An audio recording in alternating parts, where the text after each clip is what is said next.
تو حضرات آج ہم سب یہاں پر جو حاضر ہوئے ہیں، ہمارے حاضری کا اصل مقصد یہ ہے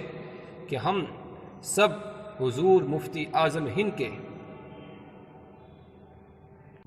سوانح عمری کو بیان کر کے، ان کے سوانح حیات کو بن کر کے ہم اپنی زندگی میں نیا انقلاب لائیں، ان کے نقوش قدم پہ چل کر کے ہم اپنی زندگی میں انقلاب لائیں۔ حضرات میں قربان جاؤں بر صغیر میں رہنے والی دو ہستیوں پر، ایک کا نام حسان الہند ہے، دوسرے کا نام بلبل مشرق ہے، جنہوں نے پورے یورپ و ایشیا کو یہ سبق دیا، یہ درس دیا۔ یورپ و ایشیا میں ایک مشرق سے لے کر مغرب تک جہاں جہاں سورج کی کرنیں پڑتی ہیں، وہاں کے رہنے والے مسلمانوں کو یہ نصیحت دی، یہ درس دیا کہ عشق محبت عشق رسول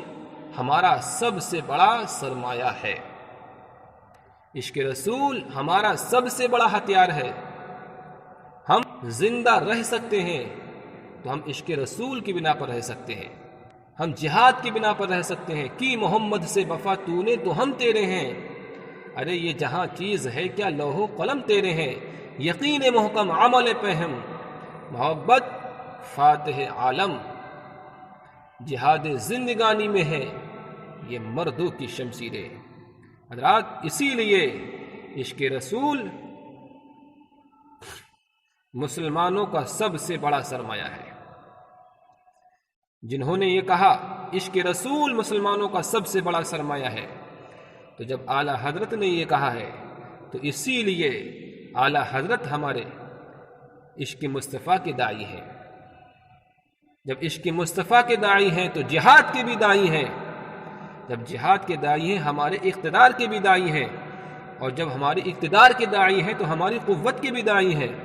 جب قوت کے داعی ہیں ہمارے عظمت کے بھی داعی ہیں،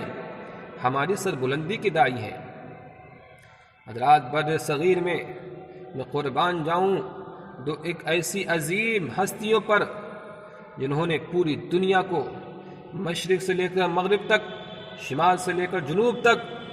جو امت مسلمہ کو اہل سنت والجماعت کی عوام کو یہ درس دیا، یہ پند و نصیحت کی کہ ہم دور اقتدار میں جہاد کی بدولت زندہ رہ سکتے ہیں، جہاد سے آگے بڑھ سکتے ہیں، اور دور زوال میں اگر ہم آگے بڑھ سکتے ہیں تو عشق مصطفیٰ سے آگے بڑھ سکتے ہیں۔ میں قربان جاؤں ہندوستان میں رہنے والی، بر صغیر میں رہنے والی یہ دو عظیم ہستیوں پر جنہوں نے قوم کے نوجوانوں کے، قوم کی نسلوں میں اور قوم کے نوجوان کی جو نظر و فکر کو ایک پلیٹ فارم پہ لا کر کے رکھ دیا اور یہ درس دیا، اے قوم کو نوجوانوں کی محمد سے وفا تم نے تو ہم تمہارے ہیں، یہ جہاں چیز ہے کیا لوح و قلم تمہارے ہیں۔ رات جب اعلیٰ حضرت بولتے تھے تو ایسا لگتا تھا قسم خدا کی کہ امام اعظم کی زبان بول رہی ہے، امام محمد کی زبان بول رہی ہے، امام ابو یوسف کی زبان بول رہی ہے، امام ابو یوسف کا مشن بول رہا ہے، امام بوصیری کی زبان بول رہی ہے، امام احمد رضا خان فاضل بریلوی نے وہی کہا ہے جو امام بوصیری نے کہا ہے، امام اعظم نے وہی، امام احمد رضا خان فاضل بریلوی نے وہی کہا ہے جو امام ابو یوسف نے کہا ہے، امام محمد نے کہا ہے، امام بوصیری نے کہا ہے، جلال الدین سیوطی نے کہا ہے، علامہ شامی نے کہا ہے۔ اپنی طرف سے کوئی نئی شریعت، نئے مسلک کو قائم نہیں کیا ہے۔ اعلیٰ حضرت زندہ تھے تو ایسا لگتا تھا کہ امام اعظم کی فقاہت زندہ ہے، ذہانت زندہ ہے، محدثین دہلوی کا مشن زندہ ہے، محبوب سبحانی قطب ربانی کی سوچ زندہ ہے، ان کا نام زندہ ہے۔ امام احمد رضا خان جب لکھتے تھے تو ایسا لگتا تھا کہ امیر خسرو کا قلم چل رہا ہے، جب مصطفیٰ رضا خان جب چلتے تھے تو ایسا لگتا تھا کہ پیرانی پیر روشن ضمیر کا سایہ چل رہا ہے، جب مفتی اعظم ہند زندہ تھے تو ایسا لگتا تھا کہ بریلی کا امام زندہ ہے، بریلی کے امام کا مشن زندہ ہے۔ میرے بھائی جب حافظ ملت زندہ تھے تو ایسا لگتا تھا کہ بریلی کے امام کا مشن زندہ ہے۔ جب امام علامہ ارشد القادری جب قلم چلتا تھا تو ایسا لگتا تھا کہ مشن رضا زندہ ہے۔ مگر افسوس آج حافظ ملت کے گلشن میں چند الوؤں نے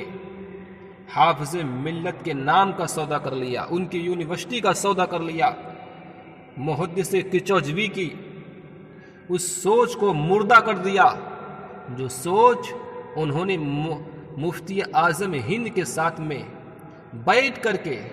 پوری امت مسلمہ کو دی تھی۔ وہ نظریہ، وہ نظر و فکر جو پوری امت مسلمہ کو دی تھی،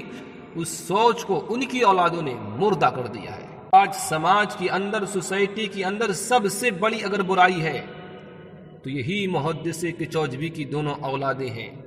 جنہوں نے قرآن کا سودا کیا، حدیث کا سودا کیا، اجماع امت کے اقوال کا سودا کر لیا۔ میرے بھائیوں، حافظ ملت جب زندہ تھے تو ایسا لگتا تھا کہ مسلک رضا زندہ ہے۔ جب محدث کچوجوی زندہ تھے تو ایسا لگتا تھا کہ مسلک رضا زندہ ہے، لیکن آج ایسا لگتا ہے کہ مسلک رضا کو زندہ کرنے والے زندہ ہیں مگر ان کی اولادیں زندہ